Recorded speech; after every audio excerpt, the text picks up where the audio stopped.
నిజామాబాద్ జిల్లా బోధన్ మాజీ ఎమ్మెల్యే షకీల్ బాధితులకు హైకోర్టులో ఊరట లభించింది. బోధన్లోని గురుగోవింద్ నగర్లో సిక్కులకు భూమి ఉంది.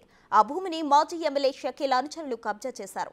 దీంతో బాధితులు 2018లో హైకోర్టును ఆశ్రయించారు. జీవో నెంబర్ 18 ప్రకారం సిక్కుల భూములు వారికి సొంతం చేయాలని హైకోర్టు ఆదేశించింది. కోర్టు తీర్పుతో గురుగోవింద్ నగర్ సిక్కులు హర్షం వ్యక్తం చేశారు.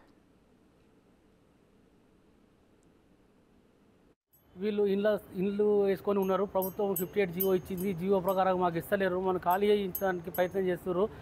గత ఎమ్మెల్యే షకీల్ అనే అనుచరులు ఆ భూమిని కాజేయాలని వీళ్ళందరినీ బెదిరించి చేసి ప్రలోభాలు పెట్టి వీళ్ళని తీసుకుపోయి వేరే కాడ ఇప్పించి ఊరవతల ఇప్పించి వీళ్ళని జరిపే ప్రయత్నం చేస్తే మేము న్యాయస్థానానికి ఆశ్రయించినాం. న్యాయస్థానం ఏదైతే ఉన్నదో న్యాయస్థానం మీద నమ్మకం ఉండి న్యాయస్థానం పోతే న్యాయస్థానం ఇలా మాకు జడ్జిమెంట్ మా హక్కులకు జడ్జిమెంట్ ఇచ్చినందుకు ఆ న్యాయస్థానానికి మేము అభినందనిస్తూ హర్షం వ్యక్తం చేస్తున్నాం. వాళ్ళకు ధన్యవాదాలు చేస్తున్నాం. న్యాయాధీశులు కూడా జియో 58 ప్రకారం మనకు ల్యాండ్ శాంక్షన్స్ అయిపోయినాయి. గురుద్వారా వాళ్ళు అంతా హెల్ప్ చేసినారు అందరూ.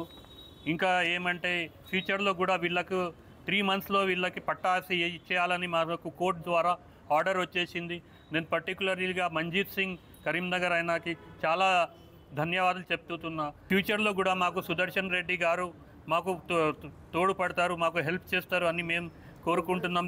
దీని వలన సుదర్శన్ రెడ్డి గారి తరఫున మేము రేవంత్ రెడ్డి గారిని కూడా మేము ఏమని కోరుతున్నామంటే మాకు 5 lakhs rupees ఇల్లు కట్టేటందుకు వాళ్ళు శాంక్షన్ చేస్తా అన్నారు. దాని గురించి ఇమీడియట్గా శాంక్షన్ చేయాలి.